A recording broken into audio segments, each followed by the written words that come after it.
আশঙ্কায় সত্যি হলো, এবার বর্ষার মধ্যেই ধেয়ে আসছে শক্তিশালী ঘূর্ণিঝড় আসানা। হ্যাঁ বন্ধুরা, আবহাওয়া দপ্তরের পূর্বাভাস অনুযায়ী বঙ্গোপসাগরে একটি ভয়ঙ্কর শক্তিশালী ঘূর্ণিঝড় তৈরি হচ্ছে। আগামী জুলাই মাসেই এই ঘূর্ণিঝড় উপকূলে তাণ্ডব চালাতে পারে। ইতিমধ্যেই আপনারা পরিষ্কার লাইভ আপডেটে দেখতে পাচ্ছেন যে বঙ্গোপসাগরে শক্তিশালী রূপ নিচ্ছে ঘূর্ণিঝড় আসানা, যা আরও শক্তিশালী রূপ নিয়ে পশ্চিমবঙ্গ এবং ওড়িশা উপকূলে আছড়ে পড়ার তীব্র সম্ভাবনা রয়েছে। একদম সরাসরি আপনারা লাইভ আপডেট দেখতে পাচ্ছেন। তবে ইতিমধ্যেই পশ্চিমবঙ্গের দক্ষিণের জেলাগুলিতেও বর্ষার বৃষ্টি শুরু হয়েছে। দক্ষিণ থেকে উত্তর সর্বত্র শুরু হয়েছে ঝড় বৃষ্টি। তবে এই বর্ষার বৃষ্টির মধ্যেই আবারও কিন্তু ঘূর্ণিঝড় আসানার আগমন। সরাসরি আপনারা লাইভ আপডেট দেখতে পাচ্ছেন যে আরও শক্তিশালী রূপ নিয়ে উপকূলে আছড়ে পড়বে ঘূর্ণিঝড় আসানা। তবে ঠিক কখন উপকূলে আছড়ে পড়বে আপনাদেরকে জানাবো। তার আগে আমরা দেখে নেব এই মুহূর্তে আবহাওয়ার পরিস্থিতি, অর্থাৎ এই মুহূর্তে কোথায় কোথায় মেঘ রয়েছে, কোন কোন জেলাগুলিতে বৃষ্টিপাতের পূর্বাভাস রয়েছে।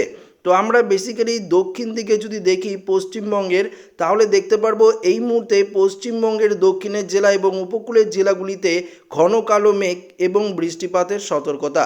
বিশেষ করে যদি আমরা দেখি দীঘা, মন্দারমণি, কোন্টাই, বেদগাঁও, মোহনপুর, এগরা, দাঁতন, বেলদা, সেবাং, ভগবানপুর, বাজকুল, এদিকে খাজুরি, হলদিয়া, ময়না, মহিষাদল, ডায়মন্ড হারবার, পাশাপাশি জয়নগর, মাঝিলপুর, কুলপি, এদিকে কাকদ্বীপ, নামখানা, গঙ্গাসাগর থেকে শুরু করে ফ্রেজারগঞ্জ, রায়দিঘি, ঝাড়খালি, হলদিবাড়ি, এদিকে গোসাবা, কুমারীমারি, খেতালা, বারুইপুর, বজবজ, এদিকে দেখতে পাচ্ছেন কলকাতা নিউ টাউন, হিঙ্গলগঞ্জ, তাকি, হাওড়া, হুগলি, বাদুড়িয়া, এদিকে হাবড়া দেখতে পাচ্ছেন। এই জায়গাগুলিতে এই মুহূর্তে আমরা মেঘ লক্ষ্য করতে পারছি এবং একটা বৃষ্টিপাতের অ্যালার্ট থাকছে। সকাল থেকেই দক্ষিণবঙ্গের এই জেলাগুলি, পাশাপাশি উত্তরবঙ্গের কোচবিহার, আলিপুরদুয়ার, জলপাইগুড়িতে বৃষ্টি চলছিল। এখন কিছুটা আবহাওয়ার উন্নতি হয়েছে, তবে আবারও বৃষ্টিপাতের পূর্বাভাস রয়েছে। এবার ভারী বৃষ্টিপাতে ভাসবে গোটা দক্ষিণবঙ্গ, কেননা বর্ষা যেহেতু প্রবেশ করেছে সেহেতু ভারী বৃষ্টিপাতের অ্যালার্ট রয়েছে। বৃষ্টি বজ্রমুটে গেলে আপনারা পরিষ্কার দেখতেই পারবেন যে দক্ষিণবঙ্গে ভারী লেভেলের বৃষ্টিপাতের সতর্কবার্তা রয়েছে।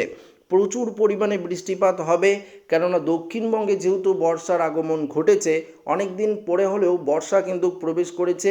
এবার একটানা বৃষ্টিপাতের অ্যালার্ট রয়েছে।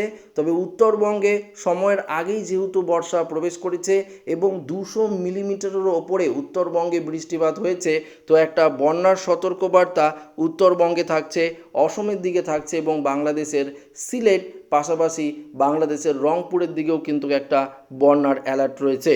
তবে আমাদের পশ্চিমবঙ্গের দক্ষিণের জেলাগুলিতে ভারী বৃষ্টির সম্ভাবনা রয়েছে। দুপুরের দিকে প্রচুর পরিমাণে বৃষ্টিপাত, পাশাপাশি বজ্র বিদ্যুতের অ্যালার্ট রয়েছে, বিশেষ করে ঝাড়গ্রাম, চাকুলিয়া, গোয়ালতর, এদিকে দেখতে পাচ্ছেন বলরামপুর, পুরুলিয়া, বাঁকুড়া, বিষ্ণুপুর, কতুলপুর, চন্দ্রকোনা, এদিকে খড়গপুর, বালিচক, কোলাঘাট, তমলুক, এদিকে কিন্তু বজ্র বিদ্যুতের একটা অ্যালার্ট রয়েছে। বাকি জায়গাগুলিতে বৃষ্টিপাত চলবে, তবে এই বৃষ্টি আগামী কয়েকদিন পর্যন্ত বজায় থাকবে। দক্ষিণবঙ্গের পাশাপাশি আমরা বৃষ্টি লক্ষ্য করতে পারবো বাংলাদেশের দিকেও। বাংলাদেশেও প্রচুর পরিমাণে ভারী বৃষ্টির সম্ভাবনা রয়েছে এবং সিলেটে বজ্র বিদ্যুতের অ্যালার্ট রয়েছে। পাশাপাশি ত্রিপুরাতেও চলবে বৃষ্টি। অন্যদিকে উত্তরবঙ্গের দিনাজপুর, এদিকে মালদা, বালুরঘাট, গঙ্গারামপুরেও ভারী লেভেলের বৃষ্টিপাতের অ্যালার্ট কিন্তু রয়েছে। তবে দুপুরের দিকে উত্তরবঙ্গের ওপরের 5টি জেলা যেমন আলিপুরদুয়ার, কোচবিহার, জলপাইগুড়িতে তুলনামূলক একটু বৃষ্টিপাত কম হবে, আবার রাত থেকে বাড়বে বৃষ্টি। অন্যদিকে অসমের গোয়ালপাড়া, গুয়াহাটি, তেজপুর, হোজাই, ডিমাপুর, জোরহাট, এমনকি ডিব্রুগড়েও ভারী লেভেলের বৃষ্টিপাতের অ্যালার্ট কিন্তু রয়েছে। দেখতে পাচ্ছেন প্রচুর লেভেলের বৃষ্টি, পাশাপাশি মণিপুর, মিজোরামের দিকেও বৃষ্টি থাকবে। তবে যেটা গুরুত্বপূর্ণ সেটা হচ্ছে এবার দক্ষিণবঙ্গে ভারী বৃষ্টির সম্ভাবনা কমবে। তাপমাত্রা গতকাল কিছুটা তাপমাত্রা কমেছে, আরও এক ধাক্কায় তাপমাত্রা অনেকটাই নিম্নমুখী হওয়ার সম্ভাবনা রয়েছে। এক ধাক্কায় তাপমাত্রার পারদ প্রায় অনেকটাই নিম্নমুখী হবে আজকে, এবং আজ থেকে শুরু করে আগামী কয়েকদিন পর্যন্ত টানা বৃষ্টিতে ভাসবে গোটা দক্ষিণবঙ্গ। তো বন্ধুরা, আমরা দেখে নেব, আপনাদেরকে দেখিয়ে দেবো সরাসরি আজকে। বেসিক্যালি আমরা তো দেখালাম আপনাদেরকে যে পশ্চিমবঙ্গের কলকাতা থেকে শুরু করে হাওড়া, হুগলি, পূর্ব মেদিনীপুর, পশ্চিম মেদিনীপুর, পুরুলিয়া, এদিকে বাঁকুড়া থেকে শুরু করে এদিকে দেখতে পাচ্ছেন সোনামুখী, পাশাপাশি আসানসোল, চিত্তরঞ্জন, রঘুনাথপুর, গুসকরা, বোলপুর থেকে শুরু করে এদিকে মুর্শিদাবাদ, বীরভূমের দিকেও বৃষ্টি চলবে, এবং উত্তরের মালদা, দুই দিনাজপুর, গঙ্গারামপুরের দিকেও বৃষ্টি চলবে। এবং উত্তরবঙ্গের ওপরের 5টি জেলা কোচবিহার, আলিপুরদুয়ারে মেঘলা আকাশ থাকলেও দুপুরের দিকে সেভাবে বৃষ্টি নেই। রাতের দিকে যদি আমরা দেখি, অর্থাৎ বিকেলের পর থেকেই উত্তরবঙ্গের ওপরের 5টি জেলাতে বজ্র বিদ্যুৎ সহ বৃষ্টিপাতের অ্যালার্ট থাকছে। দেখতে পাচ্ছেন ভারী লেভেলের বৃষ্টি চলবে, সঙ্গে বজ্র বিদ্যুতের সম্ভাবনা রয়েছে কোচবিহার, আলিপুরদুয়ার সংলগ্ন সমস্ত জায়গা। বিশেষ করে দেখতে পাচ্ছেন দিনহাটা, শীতলকুচি, তুফানগঞ্জ, ধূপগুড়ি, ফালাকাটা, জলপাইগুড়ি থেকে শুরু করে শিলিগুড়ি থেকে শুরু করে বীরপাড়া, বানারহাট, দেখতে পাচ্ছেন রাজগঞ্জ থেকে শুরু করে এদিকে ভারী লেভেলের বৃষ্টি চলবে। দার্জিলিং, কালিম্পংয়েও থাকছে বৃষ্টি, কিষানগঞ্জ, করণদিঘি, ইসলামপুরেও থাকছে ভারী লেভেলের বৃষ্টি রাতের দিকে। তবে এই মুহূর্তে বৃষ্টিপাত কিছুটা উত্তরের জেলাগুলিতে কম থাকলেও দক্ষিণের জেলাগুলিতে চলবে বৃষ্টি। বাংলাদেশের দিকে উত্তরের জেলাগুলিতে বৃষ্টিপাতের সম্ভাবনা রংপুর থেকে শুরু করে ঘোড়াঘাট, বগরা, মহাদেবপুর, রাজশাহী, সিংড়া, পাবনা, নাগেরপুর, এদিকে কাশপিয়া, ময়মনসিংহ থেকে শুরু করে সিলেটে তো ভারী বৃষ্টিপাতের অ্যালার্ট থাকছেই। মৌলভীবাজার, লখাই, কুমিল্লা থেকে শুরু করে ঢাকা, চট্টগ্রাম বিভাগটা, পাশাপাশি ত্রিপুরাতেও আগরতলা, আমবাসা, আমরাপুর, উদয়পুরেও আমরা বৃষ্টিপাত কিন্তু লক্ষ্য করতে পারছি। তো বুঝতেই পারছেন যে অবশেষে যেহেতু বর্ষা প্রবেশ করেছে, তো বর্ষার বৃষ্টি তো ভাসবেই দক্ষিণবঙ্গ। আবার কয়েকদিন পর্যন্ত এই বৃষ্টির সম্ভাবনা রয়েছে। আজকে থাকছে, আগামীকালও দেখতে পাচ্ছেন ভারী লেভেলের বৃষ্টি থাকবে দক্ষিণবঙ্গে।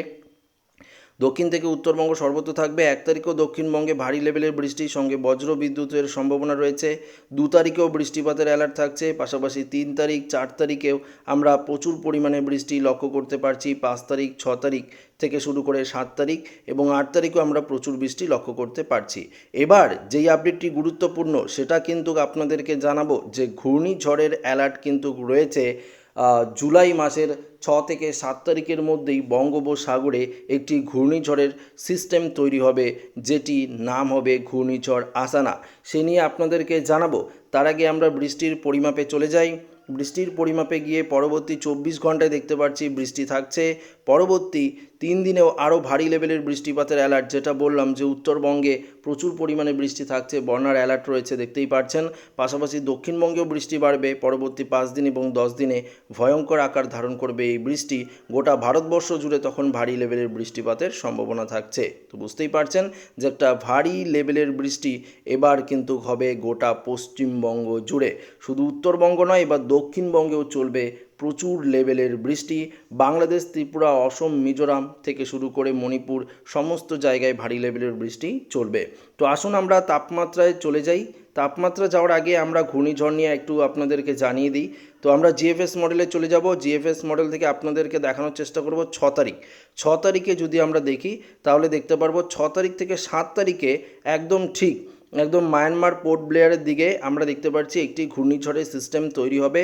7 তারিখ নাগাদ এটি দেখতে পাচ্ছেন গভীর নিম্নচাপ থেকে সাইক্লোনিক সিস্টেমে পরিণত হয়ে 8 তারিখ নাগাদ কিন্তু এটি একটি সাইক্লোনিক সিস্টেমেই পরিণত হবে।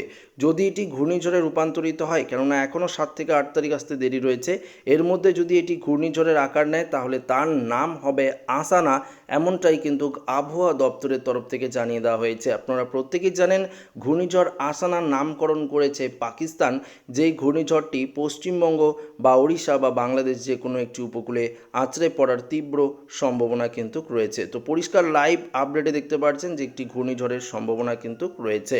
উপগ্রহ চিত্র থেকে একই রকম পরিস্থিতি আপনাদেরকে দেখালাম। দেখতে পাচ্ছেন এই মুহূর্তে ঘন কালো মেঘ পশ্চিমবঙ্গের দক্ষিণের জেলা এবং বাংলাদেশের দিকে রয়েছে। বিশেষ করে অসমের দিকেও কিছুটা আমরা মেঘ লক্ষ্য করতে পারছি। তো আসুন দেরি না করে তাপমাত্রার আপডেটে চলে যাই। এবার দেখাবো আপনাদেরকে যে কত ডিগ্রি সেলসিয়াস তাপমাত্রা আজকে রয়েছে। তো আজকে দুপুরের তাপমাত্রা আমরা যদি দেখি, কলকাতার আশেপাশে দেখতে পাচ্ছেন 29 ডিগ্রি, খড়দা 29 ডিগ্রি, চন্দ্রনগর 28, হাবড়া 28, বনগাঁ, চাকদা, পান্ডুয়া, শান্তিপুর, কৃষ্ণনগরে 28-29 ডিগ্রি, বর্ধমানে 30, বাঁকুড়ায় 29 ডিগ্রি, পুরুলিয়া 31, রঘুনাথপুর দেখতে পাচ্ছেন, আসানসোল, চিত্তরঞ্জনে কিছুটা তাপমাত্রা ঊর্ধ্বমুখী থাকবে, দমকা, এদিকে রামপুরহাট, সিউড়ির দিকে কিছুটা তাপমাত্রা এবং মুর্শিদাবাদের দিকে কিছুটা তাপমাত্রা ঊর্ধ্বমুখী থাকবে, বাকি জায়গাগুলিতে কমই থাকছে। মালদাতে তাপমাত্রা 28-29 ডিগ্রি, দিনাজপুরেও তাপমাত্রা একই রয়েছে। উত্তরবঙ্গে 29 থেকে 30 ডিগ্রি সেলসিয়াসের মধ্যেই তাপমাত্রা থাকবে। অসমের দিকেও আমরা দেখতে পাচ্ছি, ধুবড়িতে 29, গোয়ালপাড়ায় 30, গুয়াহাটিতে 31, তেজপুরে 29 ডিগ্রি থাকছে, ডিব্রুগড়ে থাকছে 27 ডিগ্রি। পাশাপাশি বাংলাদেশের সিলেটে 28 ডিগ্রি রয়েছে, Moulvibazar 30 degree, Lakhai 29 degree, Kishoreganj, Madan, Mymensingh 29 degree থাকছে, ঢাকায় থাকছে 30 ডিগ্রি সেলসিয়াস তাপমাত্রা। ফরিদপুর, পাবনা, সিংড়া, বগরা, রাজশাহী এদিকেও 30 ডিগ্রির মধ্যে থাকছে, যশোর, লোহাগড়া 30 ডিগ্রি, সাতক্ষীরা, খুলনা, বরিশাল 30 ডিগ্রি থাকছে, এদিকে মতিরাট, সেনবাগের দিকে 29 ডিগ্রি। আবার ত্রিপুরায় কোথাও কোথাও 28 ডিগ্রি, কোথাও কোথাও 29 ডিগ্রি সেলসিয়াসের মধ্যেই তাপমাত্রা রয়েছে। তো আশা করি বুঝতেই পারছেন আজকের তাপমাত্রা কত ডিগ্রি সেলসিয়াস রয়েছে। তো নতুন ঘূর্ণিঝড় নিয়ে যে আপডেট ছিল সেটা আপনাদেরকে জানিয়ে দিলাম। পরবর্তী আবারও ঘূর্ণিঝড় নিয়ে আপডেট থাকবে। তো এই ভিডিওটি এখানে শেষ করছি। ভালো লাগলে লাইক করবেন, বন্ধুদের সাথে শেয়ার করবেন, নতুন হয়ে থাকলে চ্যানেলটিকে সাবস্ক্রাইব করবেন। ধন্যবাদ।